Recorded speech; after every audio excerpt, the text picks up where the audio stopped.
En este vídeo te voy a explicar cuáles son las mejores variantes del peso muerto para poder estimular según qué grupos musculares. Si te apetece verlo, pues muy sencillo, quédate porque empezamos. El peso muerto es un ejercicio bastante utilizado en los diferentes gimnasios, lo único es que hay veces en los cuales la persona que quiere utilizar este ejercicio no sabe muy bien con qué objetivo lo está planteando.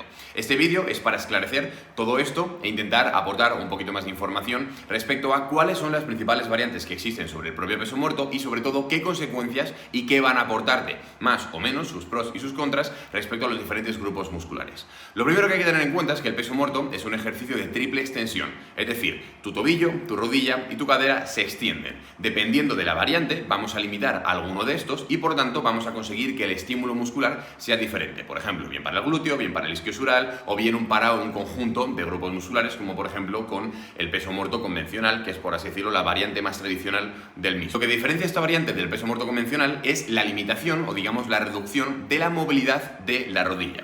¿Qué significa? Con el peso muerto convencional, si te das cuenta, tu tobillo genera una mayor inclinación y eso permite que tu rodilla avance un poquito más. Eso a su vez permite que la cadera pueda estar un poquito más hacia abajo y por tanto, digamos, distribuir las fuerzas de una forma diferente a cómo se realizaría cuando limitamos este movimiento de la rodilla. Cuando limitas el movimiento de la rodilla, para poder llegar al mismo grado de movimiento, tu cadera tiene un mayor protagonismo y eso implica que toda la musculatura que está en esa zona va a trabajar más, ya sea el isquiosural, ya sea el glúteo, ya sea por ejemplo la musculatura lumbar, erectores lumbares y básicamente toda esa zona que hay por ahí, cuadrado lumbar, etcétera, etcétera. Por otro lado tendríamos el peso muerto piernas semirrígidas. La única diferencia respecto al peso muerto rumano es que limitamos un poquito más ese grado de flexión de rodilla. Eso implica que por ejemplo musculatura como el isquiosural va a tener un mayor elongamiento ante una menor profundidad.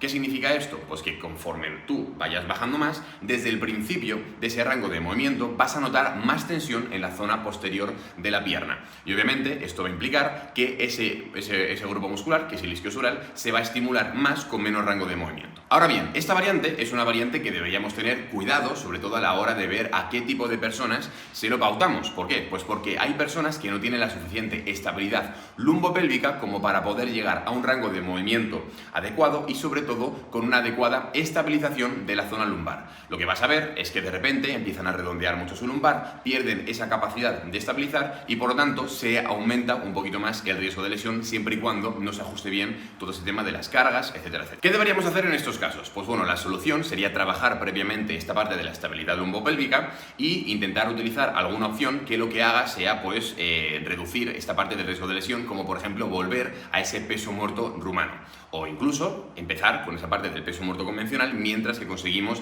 esa mejora de la movilidad de la cadera, de la estabilidad lumbar, etcétera, etcétera. Y en el extremo contrario tendríamos el peso muerto piernas rígidas, que básicamente es como limitar un poquito más pues este grado de flexión de rodilla y por lo tanto mantener la rodilla completamente extendida. Esta variante es una variante que solo la recomiendo a aquellas personas que realmente sean avanzadas, que tengan un adecuado patrón de bisagra de cadera y por lo tanto que lleven durante mucho tiempo utilizando estos patrones de movimiento en su entrenamiento, ya que es una variante mucho más complicada a nivel de demandas que tenemos en la zona abdominal y por lo tanto pues esa musculatura debería estar muchísimo más entrenada. Hemos hablado de que dependiendo de estas variantes vamos a poder hacer un poquito más de hincapié o de énfasis en algunos grupos musculares. Hemos hablado del isquiosural, pero ¿qué es lo que ocurre si quiero utilizar estas variantes para poder maximizar el estímulo del glúteo?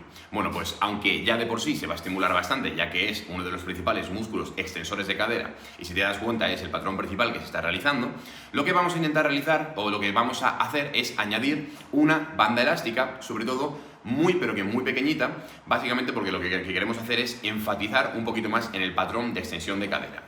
Es importante que esta banda elástica no sea muy dura, no genere mucha resistencia, porque lo que va a intentar hacer va a ser llevarte hacia atrás y por lo tanto vas a perder estabilidad y por lo tanto capacidad de levantar más kilos, etcétera. Básicamente es añadir una especie de sensación para aumentar un poquito más la implicación del glúteo. Así que bueno, espero que te haya gustado mucho este vídeo. Ya sabes que si es así, pues agradece mogollón tu like para que llegue a más gente. Si tienes cualquier duda acerca de este tema o de muchos más, o incluso ideas que quieres plantearnos para siguientes vídeos, déjalo por aquí abajo en los comentarios. Y si quieres saber un poquito más acerca de biomecánica, un poco más estos entresijos que están bastante chulos para poder marcar un antes y un después y una diferencia bastante tocha en tus entrenamientos, recuerda que puedes pillar el libro de biomecánica aplicada al entrenamiento de fuerza en el link de la descripción. Te lo mandamos a casa, hay envío internacional y no te preocupes que en cuestión de unos días lo tienes allí. Así que poquito más. Mi nombre es Álvaro Trainer, un día más retransmitiendo para Trainology. Nos vemos en breves.